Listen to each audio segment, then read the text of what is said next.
اور اس جگہ پر بچی ہوئی یہی جگہ تھی،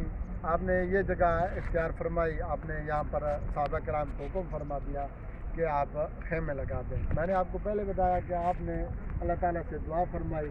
اللہ تعالیٰ کی طرف سے بارش کا نزول ہوا، اس سے فائدہ یہ ہوا کہ یہ ریت جم گئی اور صحابہ کرام نے گڑھے کھود کر پانی بھی جمع کر لیا۔ اور دوسری بات یہ ہے کہ